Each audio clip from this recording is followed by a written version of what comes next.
ডাঙৰীয়া মই আপোনাৰ ওচৰলৈ পুনৰবাৰ যাব চেষ্টা কৰি আছোঁ মই খাটনিয়াৰ ওচৰলৈ যাম এটা বিৰতি ল'ব লাগিব এই যিখিনি কথা জীৱন দা আপুনি তাত গোটেই কথাখিনি ইমান সাৱলীলভাৱে কৈছিল লিখিত আৰু কথিত কথাখিনি কিন্তু কথাৰ আলোচনাৰ প্ৰক্ৰিয়াটো কি পৰ্যায়ত হৈছে আপুনি নিজে মন কৰিছে মই আপোনাৰ পৰা যে এই সমস্যাটোৰ পৰা যে আমি সমাধানৰ বাবে বা গোটেই বিষয়বস্তুটো পুনৰীক্ষণৰ বাবে যদি আমি অনুৰোধ জনাব খোজো বা গোটেই বিষয়বস্তুটোক লৈ আপোনাৰ ফালৰ পৰা কিবা আহ্বান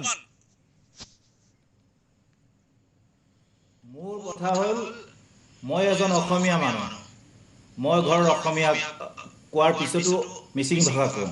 মিচিং মানুহে আপত্তি কৰিছে নেকি অসমীয়া ভাষাটো উঠাই দিয়ক বুলি নাই কৰা তিৱা মানুহে আপত্তি কৰিছে নেকি অসমীয়া বিষয় পাঠ্যক্ৰম উঠাই দিব আপত্তি কৰিছে নেকি নাই কৰা নিজে অসমীয়া মানুহে নিজৰ স্বগোষ্ঠীয় স্বভাষা নিজৰ ৰাজ্যখনৰ মানুহে নিজৰ অসমীয়া মানুহে নিজৰ অসমীয়া ভাষাৰ কাকতখন উঠাই দিব চেষ্টা কৰিব আচৰিত কথা তেওঁলোকে অসমীয়া ভাষাৰ কাকতখন উঠাই দিয়াত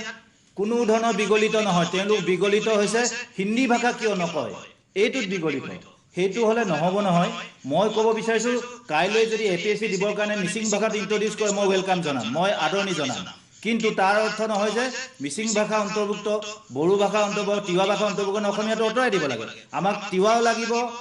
জীয়াই থাকিবলৈ মিচিং ভাষাও লাগিব অসমীয়া ভাষাও জীয়াই থাকিব লাগিব আৰু পাঠ্যক্ৰম হিচাপে পাঠ্যক্ৰম নহয় কাকত হিচাপে ল'ৰা ছোৱালীয়ে সেই পৰীক্ষাটো দিবলৈ যোগ্যতা সম্পন্ন কৰিবৰ কাৰণে এই পেপাৰখন থকাটো অত্যন্ত গুৰুত্বপূৰ্ণ তিনিটা কাৰণ মই আপোনাক কৈছো যে ব্ৰহ্মপুত্ৰ ভেলীৰ বেছিভাগ জনগোষ্ঠী বড়োসকলে বড়ো মাধ্যমৰ পাঠ্যক্ৰম তেওঁলোকে পঢ়িব পেপাৰখন আমাৰ অসমৰ বৰাক ভেলী ব্ৰহ্মপুত্ৰ ভেলীত থকা বেছিভাগ জনগোষ্ঠীয় মানুহে অসমীয়া ভাষাটো খুব ভালকৈ জানে আৰু তেওঁলোকে অসমীয়া মাধ্যমত পঢ়ি আছে আৰু যিসকলে অসমীয়া মাধ্যমত পঢ়া মই বাৰে বাৰে কৈছোঁ তেওঁলোকে ইংৰাজী মাধ্যমত পঢ়িও তেওঁলোকে অসমীয়া দশম মানলৈকে বিষয় হিচাপে পঢ়িছে মাধ্যম আৰু বিষয় দুটা পৃথক বস্তু মাধ্যম আৰু ভাষা দুটা পৃথক বস্তু গতিকে আপোনালোকে কথাটো ডিফাৰেঞ্চিয়েট কৰক গতিকে এই যে ল'ৰা ছোৱালীবোৰ পঢ়ি আছে কিয়ৰ কাৰণে ভৱিষ্যতে অসমীয়া ভাষাটো সুৰক্ষিত সম্প্ৰসাৰণ কৰাৰো এটা স্বাৰ্থ আছে আমাৰ আমি ক'ব বিচাৰিছোঁ যে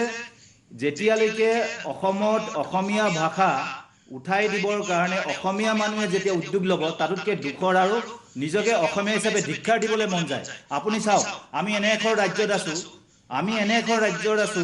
য'ত স্বজাতিৰ সুৰক্ষাৰ আইনটো অনাৰ আগতে বিদেশী সুৰক্ষাৰ আইন আহিছে য'ত